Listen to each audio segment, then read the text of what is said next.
Vous savez, des fois, les personnes disent oui, mais moi, je ne sais pas comment choisir. Comment je peux être sûre de mon choix? Donc, le choix, évidemment, l'idée, c'est que ça ne soit pas un choix mental. Parce qu'on vous a dit que c'était bien de faire comme ça.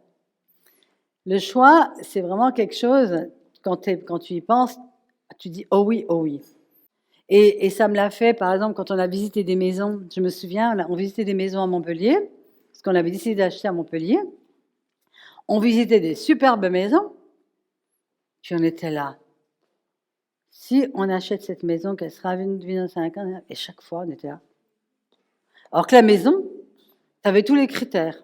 Le machin, la salle, la vue, tout, tout, tout. Mais vous comprenez que notre être intérieur, il a un plan pour nous qui n'est pas le plan du mental. J'ai presque envie de dire que c'est comme si c'était déjà tout aligné dans une vibration et qu'il y a juste à suivre le flux de la vague de l'énergie. Et vous voyez, c'est la façon dont nous avons acheté notre maison. En allant des synchronicités, alors que jamais je serais allée me mettre à 1000 km, à 1000 mètres dans la montagne de la Drôme, paumée de tout, la première ville à 45 minutes, pas de boulangerie, pas de bar, 10 voisins. Non, mais franchement, concrètement, c'était pas ça mon choix. Sauf que j'arrivais pas à lâcher cet endroit le jour où je l'ai visité. Et quand on a décidé qu'on l'achèterait pas parce qu'il n'y avait pas le Wi-Fi, il n'y avait pas de salle de stage, le TGV était à 1h15, non mais attends, il n'y avait rien qui correspondait à nos critères. Vous voyez les critères mentaux. Quand on veut acheter une maison, voilà, alors quels sont vos critères? Alors ça. Nous, on a acheté l'inverse des critères. Pourquoi? Parce que l'énergie, elle disait, mais vas-y donc, mais vas-y. Et puis tout me poussait, hein. Il y avait des synchronicités, des trucs absolument incroyables. Et on a dit, mais quand même, non. On a dit non. Ça va pas, non, voilà. Et quand on a fait ce non, on s'est retrouvés dans un stage comme celui-là. Puis Gaëlle me disait, tu penses pas à la maison, toi? Je disais, si, moi aussi. Ouais. Bon. Mais je dis, mais tu sais, attends, si la maison, elle se vendait, ça te ferait quoi? Oh non, j'ai pas envie. Tu vois, la lourdeur. Alors on a commencé à poser la question, si on achète la maison, quelle sera notre vie dans 5 ans? Si on l'achète pas. Et c'était tellement léger. La maison dans 5 ans, on s'est dit, zut, qu'est-ce qu'on a à perdre? On verra bien, il y a des choses qu'on ne sait peut-être pas. On signe, et puis Inch'Allah, on pourra toujours revendre. Et en fait, on découvre après qu'il y a Internet, là, on va avoir la fibre. Dans 6 mois, on a la fibre, même pas. Non, mais attends, tu vois, on ne voulait pas acheter à cause d'Internet. On réalise qu'il y a une gare à côté, à Saillant, enfin, qui est à 30 minutes plus près, bon, les gens, on n'est pas obligé d'aller jusqu'à Valence pour aller chercher, tu vois. On réalise qu'il y a une salle des fêtes que personne n'utilise, qu'il y a 2 gîtes où on peut héberger les gens. Non, mais vous voyez, c'est extraordinaire. Et on a pris le risque sans le savoir, uniquement en suivant l'énergie. Vous voyez le truc? C'est comme si, et c'est là que je dis, il faut faire confiance dans ce que vous sentez. Parce que votre mental, il ne sait pas tout. Il ne sait pas ce qui est caché derrière. Et en plus, c'est là que j'ai rencontré mon ange. Voilà. Donc c'est pour vous dire qu'il y a des plans comme ça, les plans de l'univers, de la conscience, de notre conscience, c'est pas extérieur à nous, hein, sont là pour nous amener dans ce processus de libération, de révélation de notre être, mais que ça ne peut pas fonctionner avec le mental. À un moment donné, il faut le lâcher. Et vous savez, à un moment donné, c'est aller dans l'irrationnel. Parce que c'était irrationnel. Les gens disaient, mais vous êtes folle, allez vous enfermer là-bas et tout, machin. Puis nous, on était là, oh non, on est trop bien, on est trop bien, on est trop bien. Rappelez-vous de ça. Non. Et encore une fois, je vous disais, une possibilité, elle arrive à vous, mais vous n'êtes pas obligé de dire oui. Hein. Combien de fois il y a eu des possibilités dans votre vie, puis vous êtes passé à côté parce que vous ne les avez pas choisies? C'est pour ça qu'on revient toujours, ça tourne en boucle avec le choix, tout le temps. Le choix ou le non-choix. Hein. Maintenant, il y a 4 autres critères très importants. En tant qu'être infini, on ne fonctionne plus avec les mêmes critères que quand on est dans l'action-réaction. En fait, il n'y a pas d'endroit où aller qui est différent. On est là, soit je fonctionne avec le niveau vibratoire le plus bas, qui est action, réaction, drame, passion, etc. Soit je suis toujours là, mais je fonctionne avec le niveau vibratoire le plus élevé. C'est tout. C'est simplement la vague. Hein. Et comme je vous le disais, quand vous êtes dans des états extatiques, quels qu'ils soient, vous êtes là. Et tout devient beaucoup plus clair et plus facile et plus limpide. Quand vous êtes avec un mental qui vous torture l'esprit et qui tourne sans arrêt dans votre tête, vous devenez fou et vous ne créez rien du tout. Et comment fonctionne un être infini? À partir de quoi? Non, ça, le choix, oui, c'est vrai. Non, mais ça, c'est ce qu'on a vu avant. C'est les 4 éléments pour créer. Mais en tant qu'être infini, est-ce que tu fonctionnes avec des pensées, avec des sentiments, des émotions? Voilà, exactement. Bravo. Alors, et ça, c'est intéressant parce que vous allez voir, quand vous êtes dans le percevoir, rappelez-vous, c'est ce moment où c'est tout d'un coup fulgurant, tout d'un coup tu sais, tu as perçu quelque chose. Par exemple, une personne qui est malveillante, tu le perçois. Voilà. Si tu es dans tes pensées, tu ne perçois rien du tout. Tu vas réfléchir. Tu vas supputer le pour, le contre, etc. Donc, ce qu'il faut savoir, c'est que les sentiments, tout ce qui est sentiment, voilà, ça, c'est l'harmonique inférieure de percevoir. Parce qu'une perception, elle est fulgurante, elle est rapide, elle est instantanée. D'ailleurs, une perception, vous savez, c'est ces choses qui vous traversent par moments. Si vous ne les notez pas, vous les oubliez. En fait, c'est une pensée, on pourrait dire, mais qui ne vient pas de la tête. C'est une pensée qui vient du mental. Et combien de fois, moi, ça m'arrive le matin, souvent, je suis encore pas tout à fait réveillée, et là, je suis en train d'écrire mon livre, tu vois. Tout vient. Oh, je dis, oh, c'est super, il faudrait que j'écrive ça et tout. 20 minutes après, j'ai tout oublié. Oui, ou un dictaphone, ou un machin. En fait, pourquoi? Pourquoi on oublie? Pourquoi je dis souvent, quand je parle, quand j'ai des conférences, il faut le noter, ça, parce que je l'oublie. Je suis incapable de m'en souvenir parce que je ne parle pas avec le mental. En fait, c'est ça la différence. Quand vous faites quelque chose avec le mental et la réflexion, vous pouvez vous en souvenir. Parce que c'est là. Mais quand c'est une perception rapide, une pensée qui vous traverse, fulgurante, si vous ne le notez pas tout de suite, c'est comme les rêves. Ça fait la même chose que les rêves. Vous avez rêvé, vous vous réveillez avec le rêve encore présent, vous dites « il faut que je me souvienne de ce rêve ». Et vous êtes persuadé que vous allez vous en souvenir d'ailleurs. Il est tellement présent. Si vous ne le notez pas, ou si vous n'en parlez pas à quelqu'un, hein, il disparaît. Donc la perception, c'est vraiment le truc waouh, hein, qui va faire que c'est comme ça que vous allez prendre des décisions aussi, d'aller là ou de pas aller là. Hein. Donc, savoir. Le deuxième, c'est savoir. Mais vous savez, ce savoir qui est là, que vous savez. Vous savez, par exemple, je vais vous donner un exemple. Au début, il s'est trouvé que j'ai eu la possibilité de faire des salons. Je n'avais jamais fait ça de ma vie. Et j'avais commandé des bannières. Et moi, il y a un truc qui m'avait frappé, je n'étais pas la seule. Tu avais des gens, ils passaient, ils traçaient. Tu avais des gens, ils passaient, ils regardaient comme ça, et tu avais l'impression que ça leur disait quelque chose. Tu avais l'impression qu'ils se rappelaient.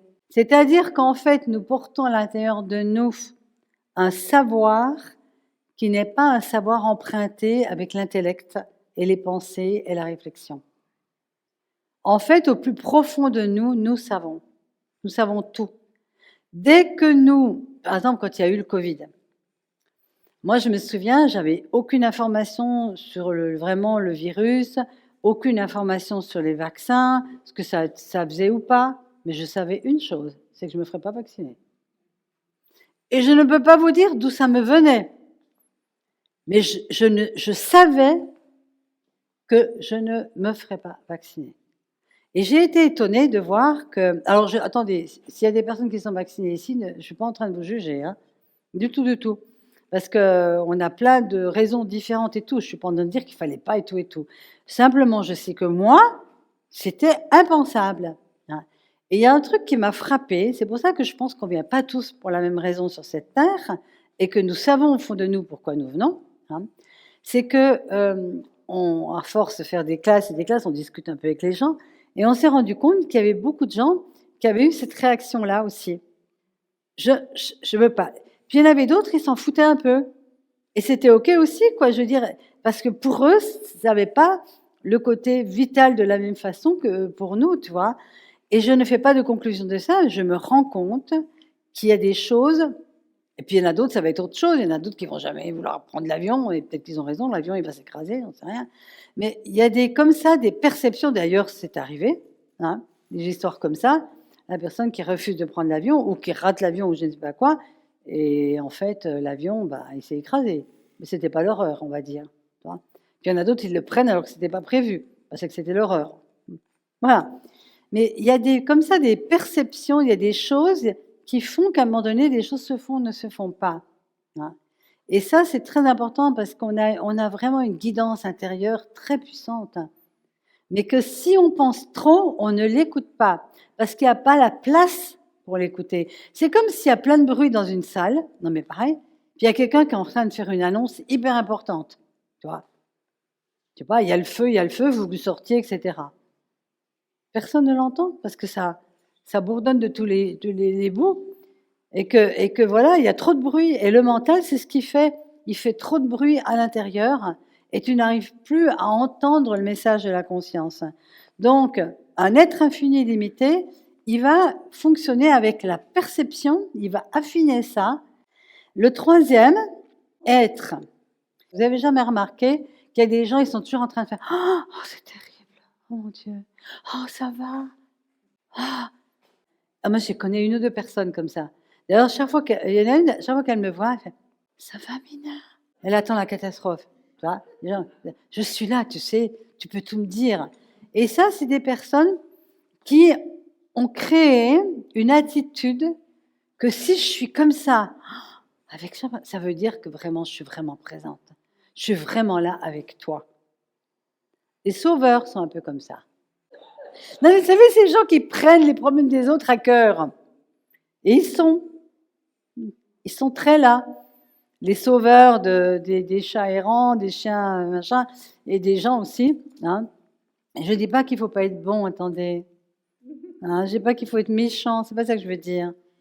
Mais c'est que quelque part, ce côté d'en faire des tonnes, regardons toujours l'intention cachée derrière.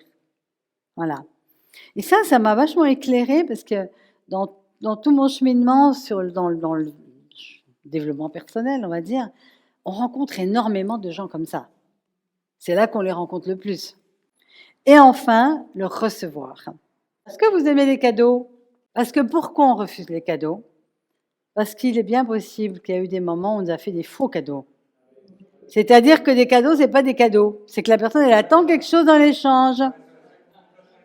Ouais, alors du coup, tu es là, la personne elle dit ouais, je t'offre ça et tout. Et puis, je sais pas, 6 mois plus tard, tu pourrais pas me faire ça? Bon, écoute, non, là. Ah bah d'accord, avec ce que j'ai fait pour toi. Non, mais c'est beaucoup plus courant qu'on l'imagine. Les faux cadeaux gratuits, quand on ressort 2 ans après que toi, moi, je t'avais donné ça et toi, tu me dis non, tu as le droit de dire non, hein. T'as pas signé un contrat, c'est pas parce que la personne t'a offert un truc que tu lui dois quelque chose. Et ça, c'est important que vous vous rendiez compte, parce que si vous pensez que vous devez quelque chose, ce n'était plus un cadeau.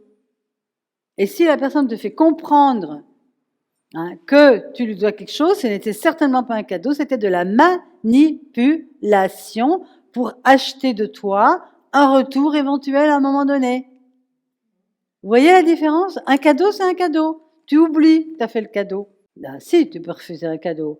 Mais le mieux, c'est de les accepter, non? Ben pourquoi tu n'accepterais pas les cadeaux? Parce que le truc, c'est de ne pas rentrer dans la manipulation de l'autre.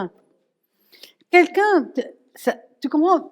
Quelqu'un te fait un cadeau et ça te plaît. Puis tu sens quand même que derrière, peut-être, c'est pas tout à fait un cadeau. Il y a deux solutions. Soit tu dis non merci, parce que tu n'as pas envie de t'embêter. Soit tu dis, oh, je le prends, tant pis, la personne, elle n'a qu'à savoir ce qu'elle fait. Hein. Et si jamais la personne vient te sortir avec ce que je t'ai donné, tu lui dis, bah, écoute, tu me l'as donné. On n'a jamais dit que je te devais quelque chose en échange. Tu comprends? C'est une histoire de position, de posture. Vous n'avez pas à vous sentir redevable.